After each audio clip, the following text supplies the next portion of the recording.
hear us, assist us, and continuously accept our prayer and supplication of His saints in our behalf, and to preserve for us the life of our Pontiff Patriarch Papa Theodorus II, and his brother in the apostolic ministry, our Metropolitan Antonius Marcos, and make us with mercy to partake of this holy mysteries, and forgive us our sins. Lord, have mercy. من أجل هذا نصلي صلاة محب البشر. امنحنا ربنا نكمل هذا اليوم المقدس وكل أيام حياتنا بكل سلام مع مخافتك. كل حسد وكل تجربة وكل فعل الشيطان وأمراض الناس الأشرار قيام الأعداء الخفيين والظاهرين نحوم عنا وعسائر شعبك وعن هذه الميدة الكونية المقدسة التي لك وعن هذا الدين المقدس. أما الصالحات والنافعات فارزقنا إياها لأنك أنت الذي أعطيتنا السلطان أن ندوس على الحياة والعقارب وعلى كل قوة العدو.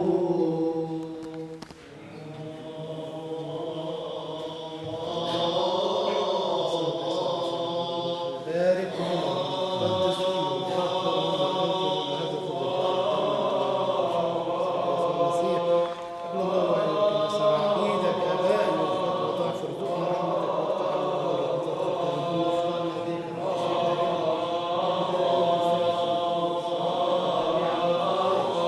أنت كصالح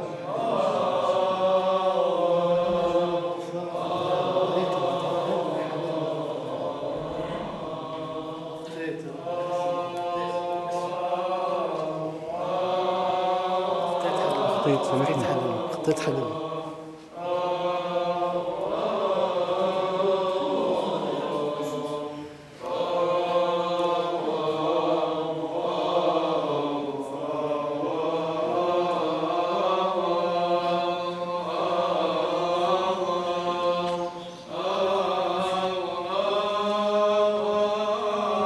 قدام هذا اليوم أباء القمامسة وأباء الخصوص وأخوات الرهبان وأباء كل الكنيسة وكل الشعب وكل الأعضاء وكل المحاربين فمسلسل الأقدس الآب والابن والروح القدس من فم الإنس الواحد الوحيد المقدس الجامعة الرسولية ومن فم سادتنا أباء الرسل 12 رسول ومن نظر إله جيل مرمرقس الرسول والطاهر والبطريرك القديس سيرس ومعلمنا الدسكوس القديس سينسوس الرسولي والقديس بطرس أدب الشهداء والقديس يوحنا الزنبيل فم والقديس فيلبس والقديس باسيس قدس بولس ونفاس الأسماء 18 مجتمعين بيبا والمخلصين والقسطريان ومن فم نادين لأفسس ومن فم بطريركنا البابا المعظم بابا تدرس السنة شركة الخدمة المصرية أدينا المطران المكرم الأنبا أنطونيوس ماركوس ومن فم أباء وفم حقار الممارس من القدس الآب ابن الروح القدس من الأرض العالمين.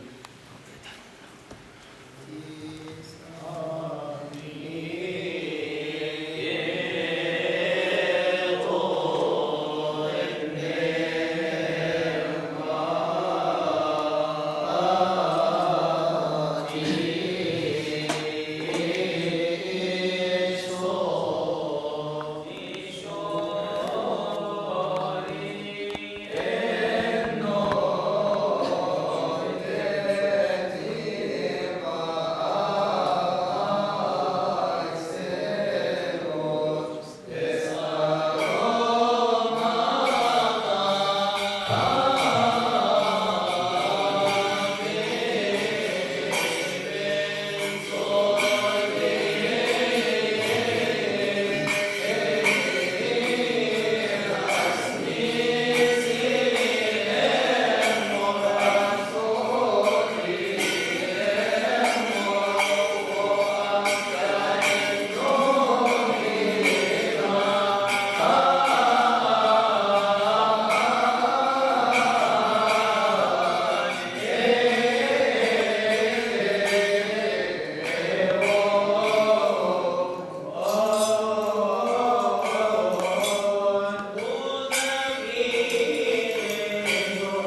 كهنوتك وعبدك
السماوات ومن هناك ننتظر مخلصنا ربنا يسوع المسيح، هذا الذي سيغير جسد تواضعنا ليكون مشاركا لصورة جسد مجده بحسب عمل استطاعته أن يخضع لنفسه كل شيء.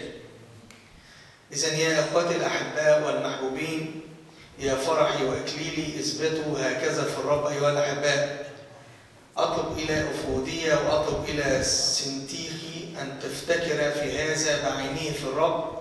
نحن أسألك أنت أيضا أيها المختار شريكي، ساعدهما هاتين اللتين جاهدتا معا في الإنجيل مع أكليمندس أيضا وباقي المعلمين معي الذين أسماهم مكتوبة في سفر الحياة.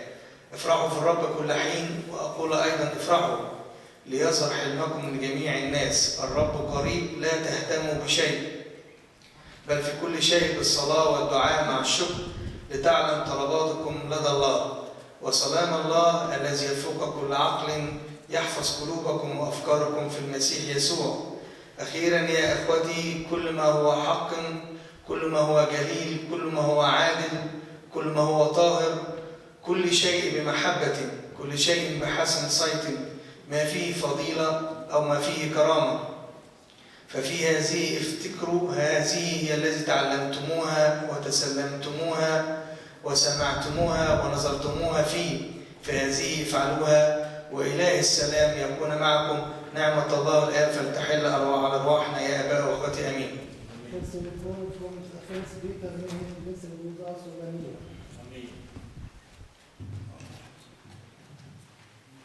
Therefore, since Christ suffered for us in the flesh, arm yourselves also with the same mind. For he who has suffered in the flesh has ceased from sin, that he no longer should live the rest of his time in the flesh for the lusts of men, but for the will of God. For we have spent enough of our past lifetime in doing the will of the Gentiles, when we walked in the licentiousness, lusts, drunkenness, rivalries, drinking parties, and abominable idolatries. In regard to these, they think it strange that you do not run with them in the same flood of dissipation, speaking evil of you. They will give an account to him who is ready to judge the living and the dead. For this reason the gospel was preached also to those who are dead, that they might be judged according to men in the flesh, but live according to God in the Spirit. But the end of all things is at hand. Therefore be serious and watchful in your prayers, and above all things have fervent love for one another, for love will cover the multitude of sins. Be hospitable to one another without grumbling. As each one has received a gift, minister it to one another as good stewards of the manifold grace of God. If anyone speaks, let him speak as the oracles of God. If anyone ministers, let him do it as with the ability which God supplies, that in all things God may be glorified through Jesus Christ, to whom belong the glory and the dominion forever and ever. Amen. Do not love the world, nor anything in for the world, and its lustful desires will pass away, and those who from the will of God will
أما الذين تشتتوا من الضيق الذي حل على استفانوس أتوا إلى فينيقية وقبرص وأنطاكيا، وهم لا يكلمون أحدا بالكلمة إلا اليهود فقط.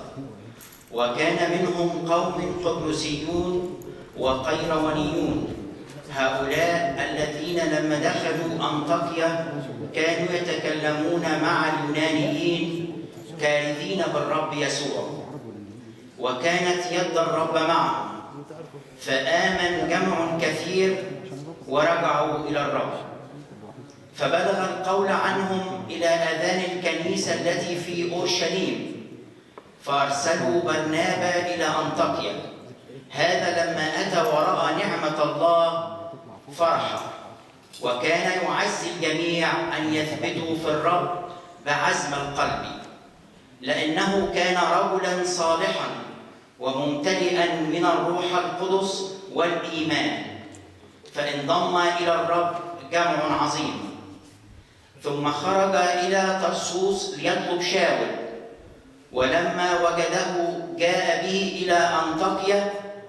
فحدث إنهما اجتمعا في الكنيسة سنة كاملة، وعلما جمعا كبيرا. وسمي التلاميذ الذين في أنطاكيا أولا مسيحيين. لم تزل كلمة الرب تنمو وتكثر وتعتز وتثبت في بيعة الله المقدسة يا أبائي وإخوتي جميعا. In the name of the Father, and the Son, and the Holy Spirit, one God, Amen. Today is the 9th day of the blessed month of Kiah. May God begin it in goodness and renew it for us in peace and tranquility, while our sins and iniquities are forgiven through tender mercy of our Lord, O my fathers and my brethren. Amen. On this day, Saint Beeman, the confessor, the martyr without bloodshed, departed. He was born in one of the villages of the district of El Ashmonain. When he grew, he worked as steward for a rich nobleman. Because of his honesty, chastity, and uprightness, everybody loved him. Because of his disdain for the vanities of this world, he left his work and he went to a monastery in this region, wherein he became a monk.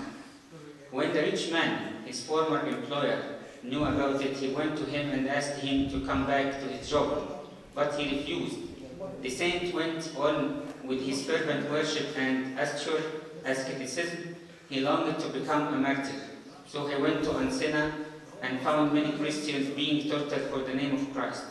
He also went forward and confessed his faith in the Lord Christ. They tortured him severely by beating him, burning and dismemberment him, and by squeezing him with the hembazane. During all these tortures, the Lord Christ strengthened him and healed his wounds. While he was suffering in this manner, Constantine the Great became emperor and ordered all those who were in prison because of their faith in the Lord Christ to be set free. The Lord Christ appeared to Anba Beeman and commanded him to make known to all the saints in prison that the Lord had reckoned them among the martyrs and called them the confessors. When Saint Beeman was released from prison, he dwelt in a monastery outside the city of El Ashmonain. God had granted him the gift of healing the sick, and his fame spread in the adjacent areas. The Emperor of Rome became ill. The Empress of Rome became ill with a grievous sickness which was difficult to cure. She came to the city of Ancena, and the governor of the city and his men accompanied her to where Saint Beeman was. When they informed him of the Empress' presence, he didn't go out to meet her, but said, "What have I to do with the kings of the earth?" When the brethren besought him to go out to meet her, he hearkened to them. When she saw him, she bowed down at his feet. The saint prayed for her, and she was immediately healed. When Anba Beeman grew old, he became ill. He gathered the monks and told them that the time of his departure to be with the Lord had come. He instructed them with many useful commandments, then delivered up his soul. They all were sorrowful for his departure and buried him with great veneration. Many healing signs were manifested through his body. The blessing of his prayers be with us all, and glory be to our God forever and evermore. Amen. Agios, Oseos, Agios, Yesheros, Agios, Asanatos, Olebarselo, Yenletis, Eleison, Imen, Holy God, Holy, Mighty, Holy, Immortal, was crucified for our sin, have mercy upon us. Agios, Osios, Agios, Esheros, Agios, Asanatos, Anastasis, Onmegeron, Kianeson, Iestos, Oranos, Eleison, Imenzox, Ebeldi, Geio, Geagrium, Nirmati, Genin, Geai, Gesos, Eonas, Orionon, Avina, Getrias, Eleison, Imens. Ebi brosas Christus Il ne passi,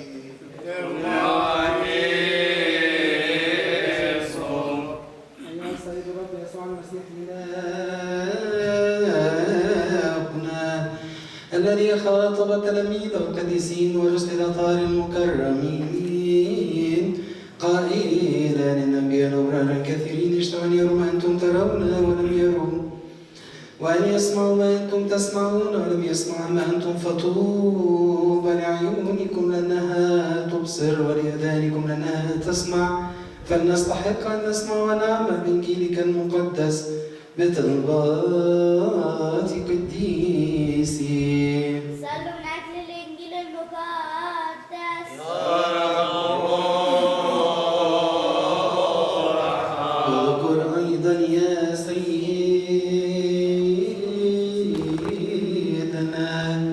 كل الذين أوصونا وأمرونا أن نذكرهم في صلاتنا وطلباتنا التي نرفعها إليك أيها الرب إلهنا. الذين سبقوا فرقدوا يا رب نيحهم، والمرضى اشفيهم، لأنك أنت هو حياتنا كلنا، خلاصنا كلنا، رجاؤنا كلنا، شفاؤنا كلنا، وقيامتنا كلنا.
Uncountable number of multitude of the people has gathered together so that they trampled one another.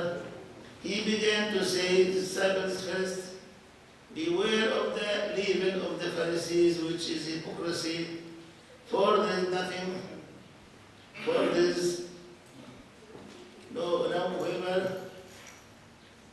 nothing covered that will not be revealed, and nor hidden that will be not known. Therefore, whatever you have spoken in darkness will be heard in the light, and whatever you have spoken in the inner rooms will be proclaimed on the housetops. And I say to you, my friends, do not be afraid of those who kill the body. After that, they have no more to do. But I will show you whom you should fear. Fear him who, after he has killed his power, to cast into hell. Yes, I say to you, fear him. Are not 5 sparrows sold for 2 copper coins, and not one of them is forgotten before God?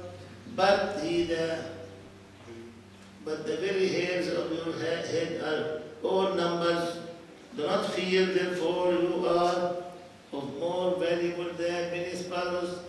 Also I say to you, whoever confess me before men, him, Son of Man, who will confess before the angels of the Lord. But he who denies me before men will be denied before the angels of God. And anyone who speaks a word against the Son of Man, it will be forgiven for him, but to him who blasphemes against the Holy Spirit, it will not be forgiven. Now when they were bring now they to the synagogue,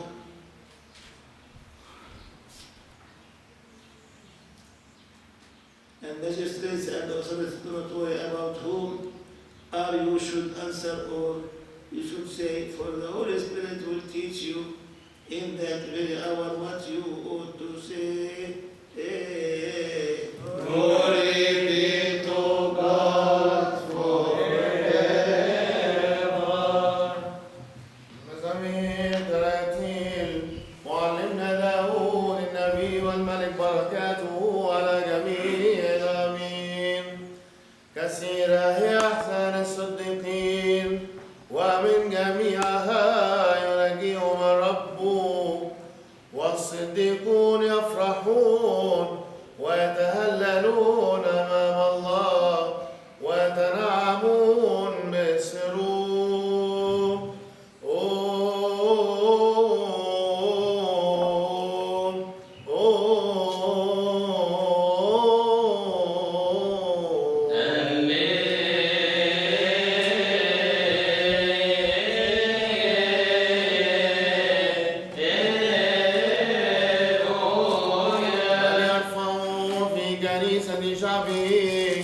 وليباركوا على منابر الشيوخ، لأنه جعل نبوة مثل الخراف يبصرون مستقيمون يفرحون.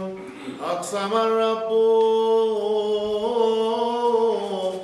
ولن يندم أنك أنت والكان الأبد على تقسيم شيء صدر الرب عن يمينك يا بان الطوباوي البابا البطريرك الأنبا تودروس الثاني، وشريكك في الخدمة الرسولية أبينا المطران المكرم الأنبا أنطونيوس ماركوس. الرب يحفظ لنا حياتكما.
لأنه حيث يكون كنزكم هناك يكون قلبكم أيضا.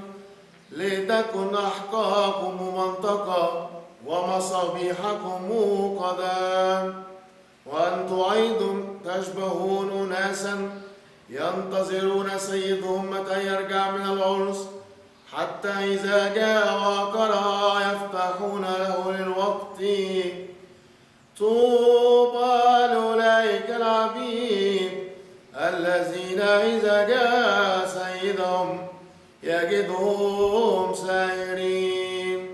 الحق أقول لكم إنه يتمنطق ويتكئهم ويقوم فيخدمهم، وإذا جاء في الهزيع الثاني أو جاء في الهزيع الثالث ووجدهم يصنعون هكذا.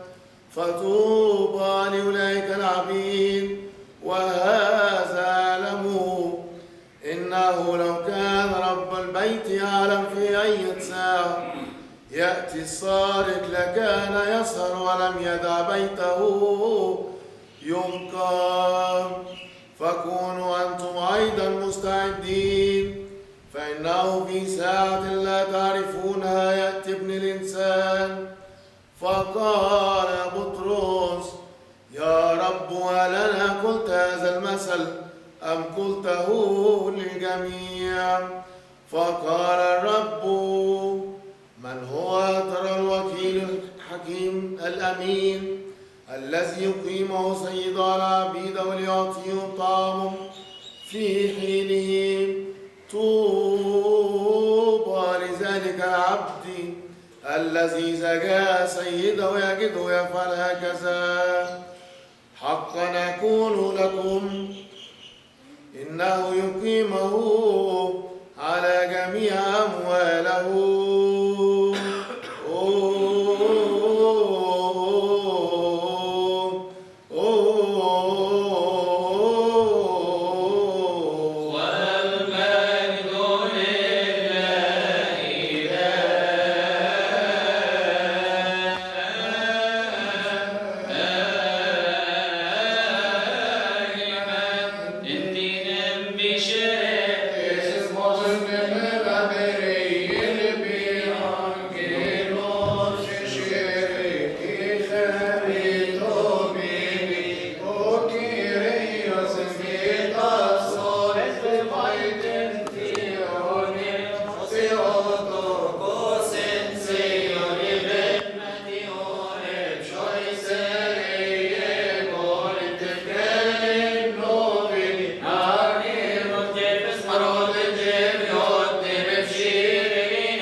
The Bible speaks about one of them was very rich, and he has a big palace. He has a lot of money, a lot of food, a lot of friends. But there next to him, or next to his palace out, he was living a man called Lazarus. Lazarus was very poor. And Lazarus had nothing to eat, except when they collect the crumbs falling from the table of the rich man, they threw it to him. And also this Lazarus, the poor man, it's only the dogs who will come and lick his wounds and have a sort of friendship to him. Yes, indeed. The poor man was living near to the rich, but the poor man was very, very satisfied, because what was in his life is the Lord Jesus Christ. Not material, not money, not properties, not servants, not that. And then the Bible says that the poor man died and the angels carried him to heavens. Look at the words of the Bible. The angels came to carry him to the heavens. And the rich man, he died and was buried. One of them was buried, means put in the bottom of the earth. The other one was carried up to heavens. And there, they met again there. One of them is in the paradise, one of them is in the heavenly place. And then the rich man found our father Abraham and said to him, Father, I lived as a rich man and I have so plenty. And this man is poor. His man is really now in a great paradise and peace and love and very much in good place. But can you go to tell to my relatives that don't depend on money and come and see the poor, how great he is, how happy he is. And then Abraham said, no. They have the Bible. They have the Word of God. They have the apostles and the angels, and they have all those. Let them go and search for it. Really, I want you all to take care about what happened today. Sure. Once a day in 1975, I went through this experience. It was such a great change in my life, I tell you, because I was a lot of money, worry, and so on. But when I left all this, my degrees, the money, the honor of the world, and so on, I felt that I was much happier, and the world is so wide and so pure than anything else. And since that time, I never regretted that I became a monk like the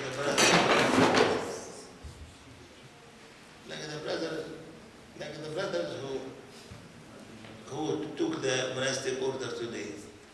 I wanted to look deep into that. I want to think about it deeply. Truly speaking, the flesh is dust, and it will go to dust. But the spirit is the spirit which will go back to the heavenly dwellings with the Lord Jesus Christ. So look at it now from spirit point of view and material point of view. Yes, we are having material and want more and more and more and more. But those people, they have little, and they said, we want to have less than that. It's enough for us to live with the Lord Jesus, with the saints, to make the praises and the prayers, psalms, and the fasting and prayer, and I don't want any money at all. I want, all what I have is my relation with my Lord Jesus Christ. They live like angels. Blessed are those whom you choose, Lord, to be in your dwellings all the time. Day and night they are praising you, and they are